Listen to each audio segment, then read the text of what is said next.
Welcome everybody at Ukraine Media Center. We are to continue our work for you, and I'd like to remind you that we enjoy support from the Ministry of Defense of Ukraine and the Ministry of Internal Affairs of Ukraine, and now we have Oleksandr Motuzyanyk, Speaker of the Press Representative of the Ministry of Defense of Ukraine. He'll tell us about the current situation in the front. Thank you, Oleksandr. Welcome, everybody.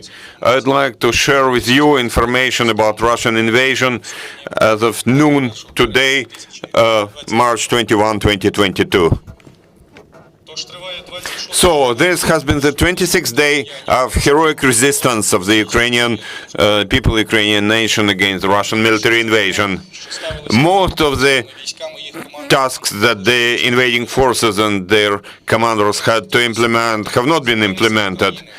Because of effective resistance of the armed forces of Ukraine, jointly with civil society, Ukraine continues to defend the united Europe.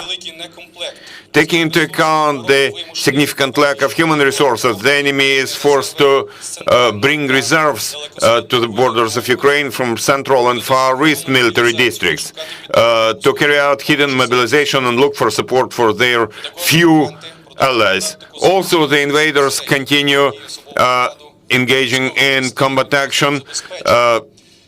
The military personnel from support and logistics military units. This means a critical situation in the invading forces. In Volyn, Police and Siversk directions, the enemy has tried to establish engineering fortifications of their positions and to restore logistical support for their troops. The enemy continues to destroy infrastructure in occupied cities, to make bomb and rocket strikes against innocent civilian headquarters in Ukrainian villages and towns, to kidnap and take hostages innocent civilians. In some areas, the enemy has been concentrated troops and forces to renew the offensive operations. Now I'll tell you in more detail about the situation in key areas. Near Chernihiv, there has been no offensive action by the enemy. Instead, they continued shelling the positions of the military units of the armed forces of Ukraine, as well as densely populated parts of the city. When making an attempt of an offensive operation towards Brovary, the enemy has incurred significant losses and stopped. There, Russian terrorist troops try to restore their capacity and to fortify their positions. In Slobozhansky directions, there has been no offensive operation by the enemy. Instead, they continue their attempts to siege Sumy and Kharkiv. Also, they have been firing over the defense lines and civilian infrastructure of the city of Chuhuiv.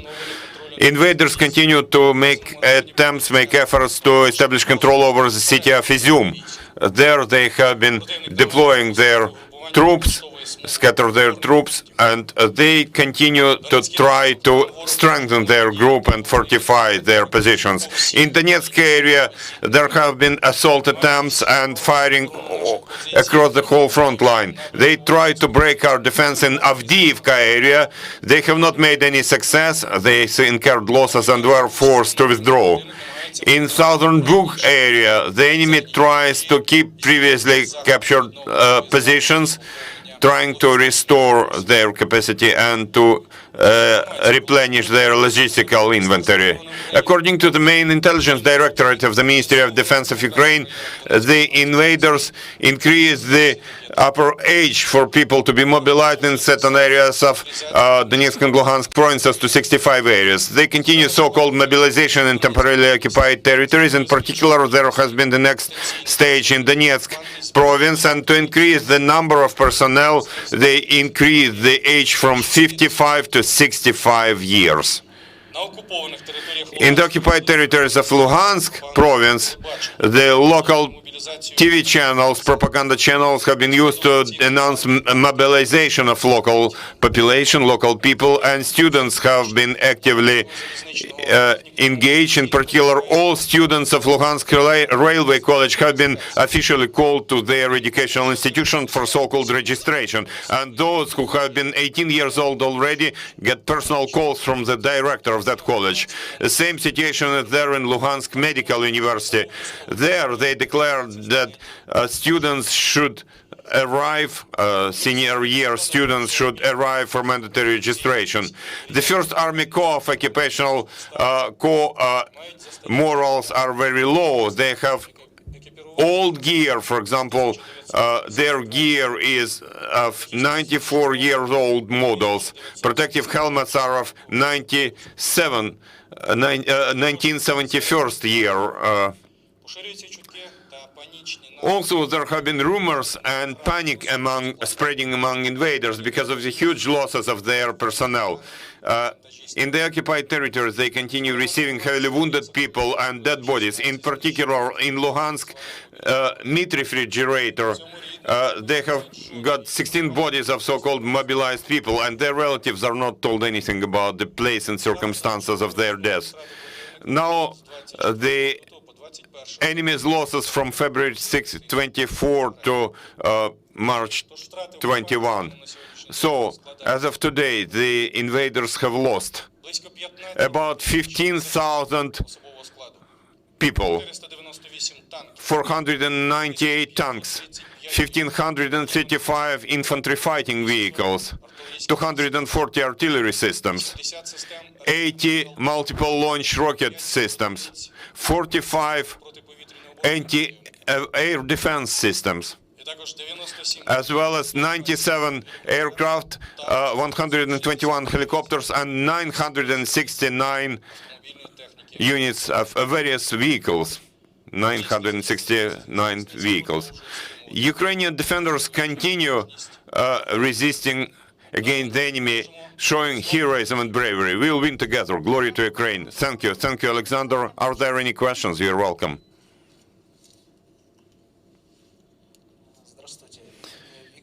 Good afternoon. I am Viktor Melnikov, special reporter to CGTN. Today, we have received information that there will be an extended curfew until the morning of the 23rd of March. I understand that you cannot describe all the details why it will be done, but maybe at least you'd hint somehow what is to be done during this extended curfew, when people cannot go to the streets. Thank you. Thank you. Indeed, the local authorities in the city of Kyiv declared the extended curfew from 8 p.m. today to 7 a.m. on the 23rd of March. So we ask everybody to stay home and not to leave home without any urgent need. At the same time, as Kyiv authorities say, the infrastructural facilities, shops and pharmacies will not work. The only people who can move across move in the city are those with special passes. The same applies to mass media. It is being done for a number of reasons, including the need for additional special operations to be carried out by our law enforcement units and military units of the armed forces of Ukraine, including territorial defense units. We ask you for understanding in this situation, and please stay home. Thank you. Any more questions? No more questions. Thank you, Oleksandr. Thank you.